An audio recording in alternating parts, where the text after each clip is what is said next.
Well, thank you, and thank you all for coming today, because it's enlightening and exciting to know that you are not alone, and that there are concerns that you have, and that they are well-founded concerns. I find it very interesting that we're talking often about illegal aliens coming into this country and the detriment that they do to us. And then we find out about resettlements. And we're not bringing in the Christians who are persecuted in other countries. We're bringing in more Muslims. And we're not supposed to be worried about the Muslims because, after all, the fact that they have now mosques in every state is not supposed to be of concern to us. But I'm told that when they get a mosque, that they are that they now have control of the area. And there's one going up in Manchester.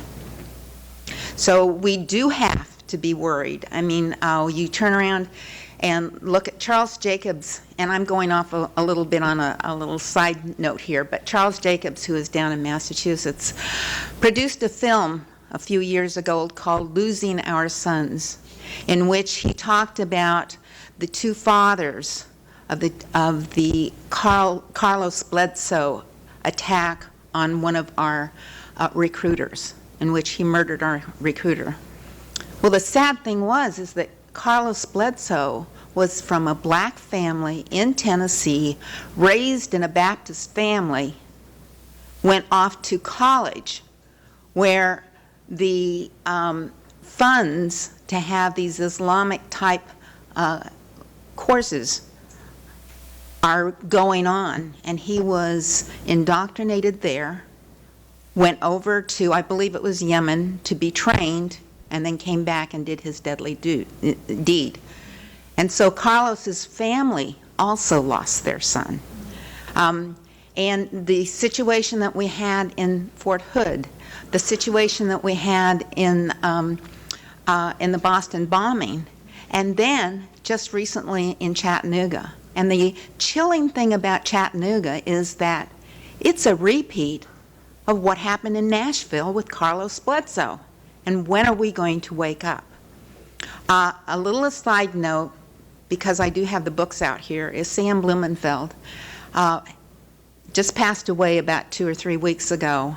But Dr. Sam Blumenfeld has fought courageously for years to try and wake us up to the importance of teaching our children phonics in the elementary level. And if you will read the first 66 pages of that book, which is available out here, you will find a very clear, distinct message about how our schools are being taken over by those who want to do damage to this country. And the interesting thing, too, is that it is, I think it was, Jim, you had something to do with Agenda, Grinding America Down, or did you? Yeah. Yes, that's what I thought. When I was putting together bios, I saw that. If you have not seen that DVD, you need to get a hold of it and look at it, because here we have a very clear description of what happened and how they are targeting America, not only through our education, but through every element of our society, to turn us over and make us a communist, socialist country. So now that I'm on that little side note that was stirred on by Jim's talk, one of the things that I notice is that we're talking about the illegal alien immigrants into this country. We're talking about the resettlement project, something we don't talk about. And the resettlement project is legal, by the way.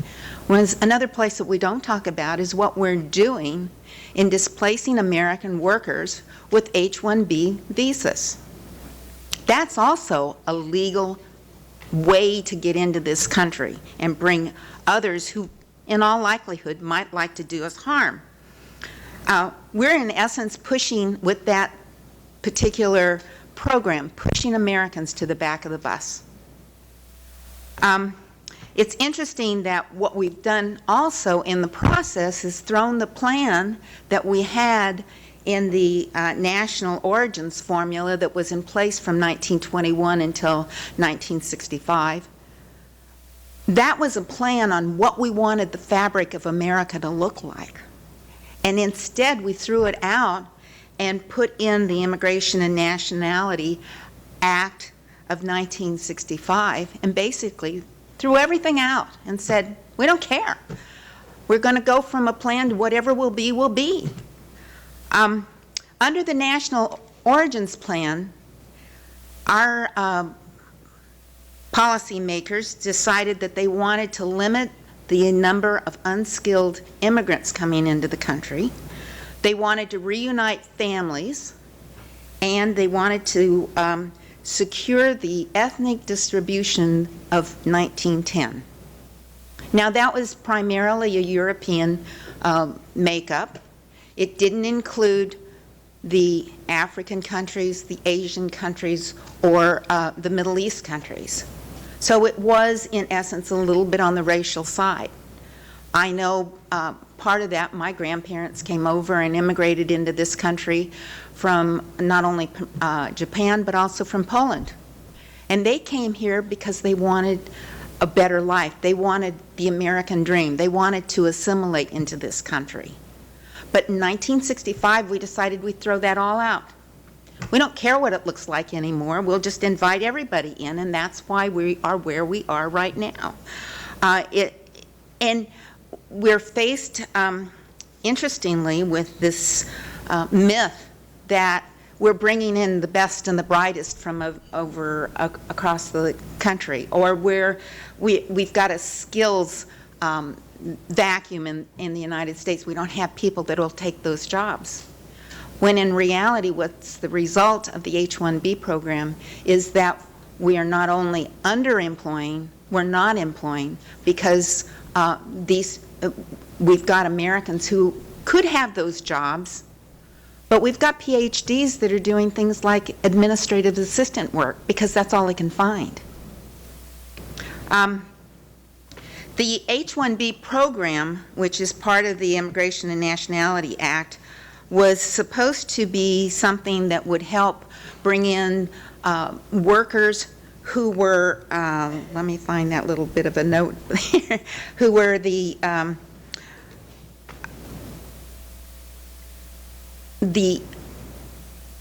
type of worker that we would need.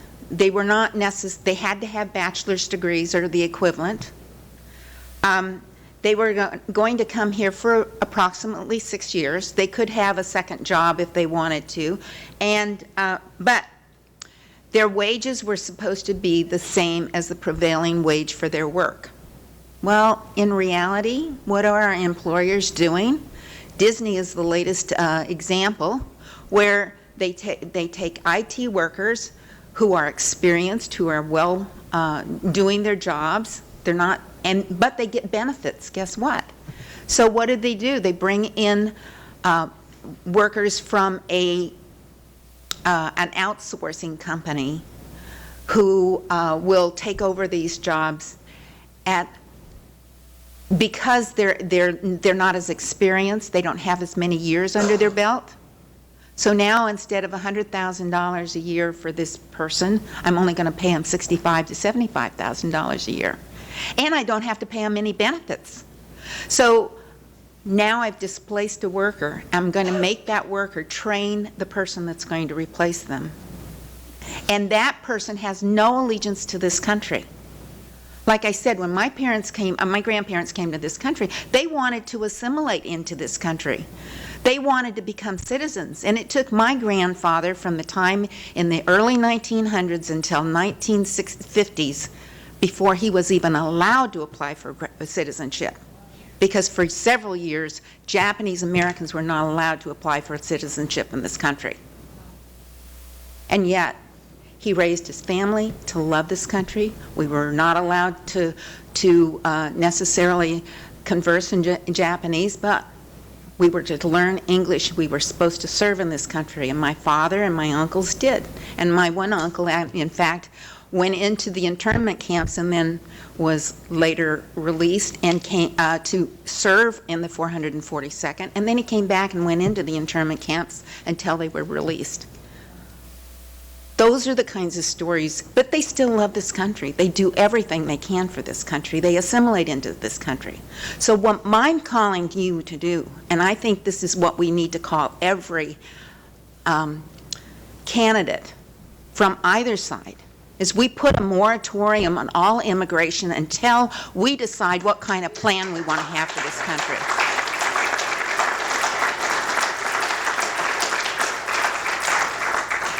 And oh, by the way, I think we ought to rescind the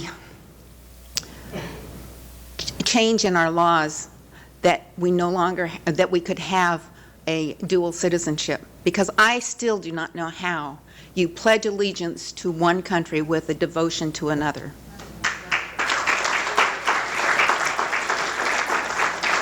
So with that, I'd like to answer any questions you might have, but I do want to call upon our candidates to put a moratorium on all immigration, and let's figure out what we're doing and stop all of this crazy, just anybody can come for any reason. We can't even screen them right now.